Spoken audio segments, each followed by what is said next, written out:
Okay, this is the last video for assignment B for this section. Eliminate the parameters, just another example, example 2. And your parametric equations are x equals sine t, y equals cosine of 2t.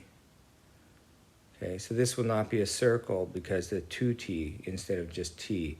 Now the trick here is to try to think, do I know an identity that includes cosine 2t and sine t? If you do, then you're lucky. Well, maybe not so lucky because these tend to be set up so that they work this way. There is an identity that uses that, and the identity is this one.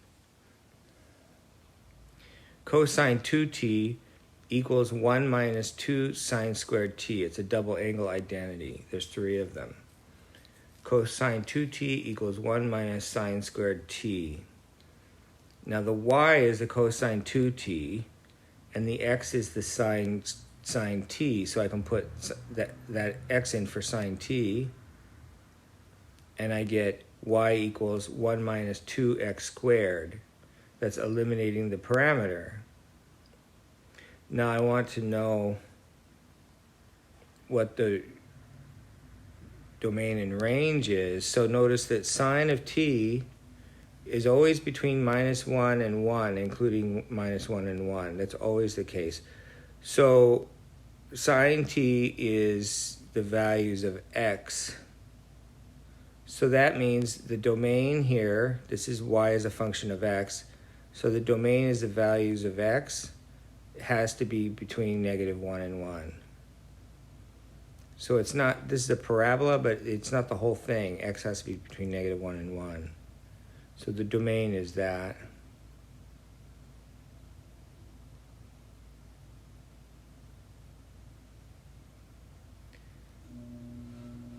X between, now I'm trying to figure out what the range is. If x is between -1 and 1, then x squared is between 0 and 1. You might have to think about that a little bit. It kind of folds over on itself, the little interval does. And that implies that 2x squared is between 0 and 2. And that implies that negative 2x squared is greater than or equal to -2 and less than or equal to 0. And that implies that 1 minus -2, I just added 1 to all 3 sides, is between -1 and 1, including the endpoints. So that means that the range is between -1 and 1. You could also just graph this and look at it and see that.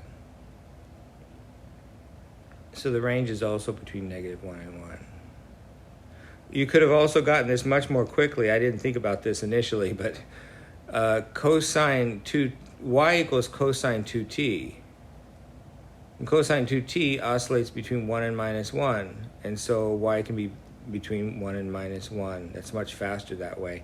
Don't know why I did it the other way, but maybe it's interesting. So I got this answered in 2 different ways. So the domain and range happen to be the same here. And if you were to graph it, you would just get a piece of that parabola.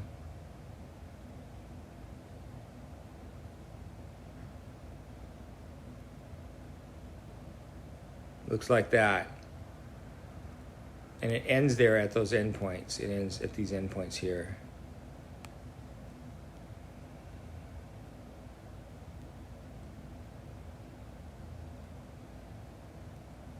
And then check by comparing the graphs of your answer and the original with the mode in radians. Because whenever you're doing trig functions, on these you want, if you're graphing, you want the mode in radians.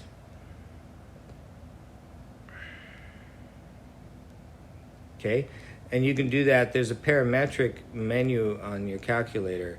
Just look up the name of the calculator, parametric equations on like Google or something, and you'll get examples that you can work through to figure out how to do parametric equations on your calculator.